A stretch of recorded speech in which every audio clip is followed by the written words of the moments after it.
Hello guys, Charles here and welcome back to my channel. In this video I wanted to talk to you about how my practice routine has changed due to having lots of extra free time currently. I've gone from working in schools and churches every day, as well as teaching students from home, to only having a handful of online students. And therefore I've gained all this free time until things start returning to normal. When that does eventually happen, I'll be trying to carry some of these thoughts through into whatever my future practice routine is.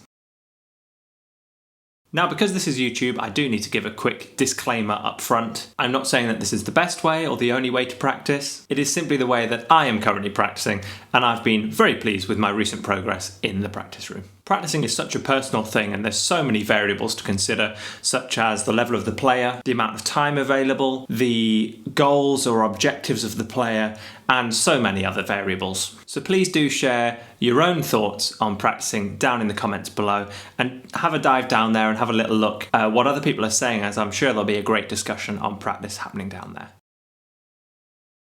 So I found myself reverting back to something approximating the way I used to practice as a teenager. We've all read stories of the legends practicing for 10 hours plus a day and falling asleep with their instrument in their hands. Well, personally, I've been playing guitar since about 2003, so 16, 17 years. In my teenage years, I would definitely have been doing at least 4 to 6 hours a day average, starting probably from 5 p.m.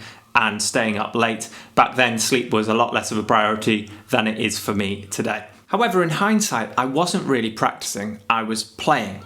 And I think the same could probably be said for the legends of 10 hours plus practice routines as well. I think they were more likely to be 10-hour plus playing routines. Practice requires specific, targeted, consistent and measurable focus. It's next to impossible to have a truly focused 10-hour practice routine. Anything above an hour or two is an exceptional level of focus. Although in my own playing there were some basic elements of focus, be it transcription work, arranging jazz standards, slowed down technical work, I was primarily playing.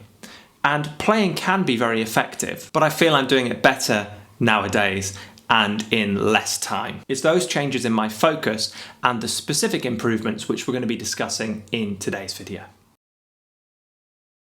So here's the setup. Step 1 is open the music player of your choice. I personally use Spotify for this. Compile a playlist, choosing an album or a small selection of tracks from a group of artists who you feel encapsulate what you would like to become as a player yourself. Perhaps each player is an exceptional representative for a genre or a technique which you would like to develop confidence with in your own playing. As we stand on the shoulders of these giants, we become something resembling the average of the players, so do choose them wisely. Remember not to limit yourself to your own instrument. Choose any musician who inspires you, no matter what they play. Take inspiration from any musicians who inspire you, and consider adding maybe an aspirational player in there too, someone who you haven't quite found a gateway into yet. So in total, 5 to 10 albums will be plenty to get us started. Secondly, dial in a moderately dry, driven tone, which can be controlled by your playing style, picking location, and your guitar's controls to really develop an understanding of how your rig responds to the subtleties in your playing. In a recent Woodshed interview over on Andy Wood's YouTube channel, Greg Koch discussed his preference for focusing on these little details, which he calls the nougat or the nugget, over learning solos verbatim or note for note. And all great players understand their guitar and amp's tonal capabilities inside and out. Guthrie Govan is another master known for manipulating his guitar tone from the volume pot and pickup selector switch, ranging all the way from clean jazz tones through edge of breakup rock tones and into full screaming leads. Thirdly, keep a notepad or manuscript paper and pen close to hand. Jot down any specific breakthroughs, observations, limitations, or playing targets. Fourthly and finally, set aside an hour or two, put away any distractions, turn shuffle on, and just jam. You'll delete any uninspiring or unhelpful tracks as they come on to concentrate your playlist down to the tracks that most resonate with you. Now, as we discussed before, there is a difference between just playing and practicing. So to turn jamming into practicing, we need to have a specific focus or set of objectives. Firstly, focus less on the specific notes and more on emulating the tone, melodic phrasing, vibrato, and techniques of the player. All without changing your guitar rig. Now, you don't need to go full-on Greg Koch doing spot-on impressions of every single guitarist, but you're just trying to get a general sense of the mood and playing traits expected of that genre. In a 2014 interview called Ask Slash, Episode 1, Learning to Play Guitar, Slash advises, "My only real tips for playing the guitar is basically just to practice and practice excessively. I don't think you can practice enough. Basically concentrate on listening to people that you really like their style and try and learn some stuff from those people. Learn their techniques, try and figure out how they do certain things. I think listening is a huge tool to learning how to play guitar. Listening and learning stuff off of records. That worked more or less for me. Practice, patience, and perseverance is the main thing. Secondly, fill spaces at the end of a vocal or instrumental passage with a suitable musical response. And do your best to imitate any specific melodic ideas or licks which catch your ear. Jot down your own interpretation of these licks and responses to create a unique list of vocabulary which is very much your own but is inspired by and not stolen from your favourite players. This improves your understanding of melody, phrasing and call and response, whilst developing a stylistic vocabulary of licks and tricks which can be brought into your own solos and compositions. Chris Potter discussed this benefit in a 2020 masterclass called How to Approach Playing Standards with Bob Reynolds and Chris Potter. Chris stated, "What you really want to get at the beginning especially, and even now I find myself doing this as a way of digesting somebody's musical language, is to play along with them and imagine making those decisions and understanding what the implications are of going in whatever direction. That's the meat and potatoes of what we're trying to get. Because you're not just trying to copy what they do, you're trying to copy what they do in order to understand what they're doing on a deep enough level that you can then make up your own way of doing it. It's learning a language, and it's trying to learn a language in a way that you learn your first language as a baby. We get it in our ear, and then we start making stuff up and experimenting with it and playing with it. Like you play music. That's kind of on a deep level, especially with improvising. I really like that way of thinking about it, that I'm playing with these musical materials like a kid."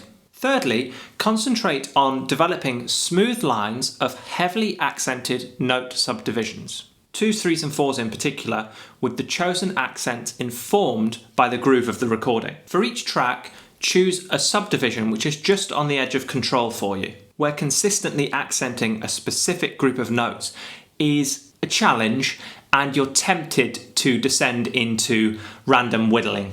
This is a great way of developing picking and legato accuracy, speed and control, without descending into mindless pre-learned shapes. Guthrie touched upon this benefit in his Tempo and Feel lesson uploaded to the Dime Group Music Courses, Classes and Programs YouTube channel, wherein he stated, "But mostly I've jammed along with records. That's the biggest part of what I've done with my life whilst wielding a guitar. And the thing I like about that is not only are you listening to something which hopefully is in time, but also you get a sense of the feel. You can pick up things like how much something swings, or how behind the beat or ahead of the beat people are playing, and all those harder to quantify things that'll combine to constitute what makes a piece of music feel good." Fourthly, work on your chord playing by starting on a less familiar voicing and voice leading through the progression from there. Focus on the accuracy and speed of your chord changes, which will likely be much more challenging in certain areas of the neck rather than others. Fifth, and perhaps most importantly, ensure that you have a specific goal or focus in mind for your own playing, not necessarily inspired by your chosen players. This could be an important technique, theoretical concept, or even a philosophical approach that you feel defines you as a player. Try working that into the different musical contexts and try combining it with your stylistic impressions of your chosen players. Let's briefly outline some of the disadvantages or disclaimers of taking this approach to practicing. Firstly, the most obvious issue with this approach is that it's less suitable for newer players who may not yet have a well enough developed ear or understanding of the harmonic and technical abilities of their instrument. At this stage of playing, there is still plenty of room for playing along to recordings. However, a more structured and consistent practice routine, which regularly covers all of the basics, is probably preferable. And even if you are a more advanced player, but you're preparing for a specific performance or exam, then again, a custom tailored practice routine is probably a more efficient approach for you. Secondly, although the more you play along with your playlist, your ear will begin to dial in specific riffs and solos with a very impressive degree of accuracy. If there are any solos or riffs or sections of the songs that you want to learn verbatim, then extract them from your playlist and work on them as part of a wider practice routine. Thirdly, as we touched upon at the beginning of this video, this is a time-consuming approach to practicing. I think this requires at least a consistent hour or two most days to really dial in the specific playing styles of your chosen performers. Although currently time may not be much of an issue for many of you, as things start to return to normal, you may struggle to keep up the discipline with this practice approach. And fourthly, although this is arguably a more fun practice approach, or at least it is for me, it's certainly not going to be the best approach for everybody. I think the most obvious polar opposite of this practice approach would be something like Steve Vai's 30-hour guitar practice routine. Now, to me, that seems completely obsessive, but Steve's done all right for himself. And as a potential counter-argument to the third point I just made about this being very time-consuming, remember that you can listen to these tracks when you're doing other things, driving the car, washing the dishes, whatever it is. And that is very much a part of your practice routine. And in Steve Vai's 30-hour practice routine, he certainly recommends listening and ear training as part of that. So you can use your playlist more broadly in your life to still feel you're getting a benefit as a musician. So hopefully you found some of those ideas interesting and can see how elements of this might fit into your own routine. I think that, like most things in life, a sensible balance is required, and no matter how you go about it, we need to be consistently hitting the basic elements of music. Because this is the way I'm currently going about doing that, I thought I'd share this with you today. Let me know your thoughts and advice down below in the comments, and share with us any of your own practicing breakthroughs. Please do give this video a like, subscribe, ding the notification bell, and share with any of your lazy friends who have not been doing enough practice recently. And as always, I hope you're all doing very well and getting plenty of practice in yourselves, and I very much look forward to seeing you in the next one. Cheers! Roll up, let me embed a story you'll never forget. A drip, drip, but drowning in debt now. You can't buy your way out, and I heard you find it difficult to cope. Well, here by this bottle full of hope.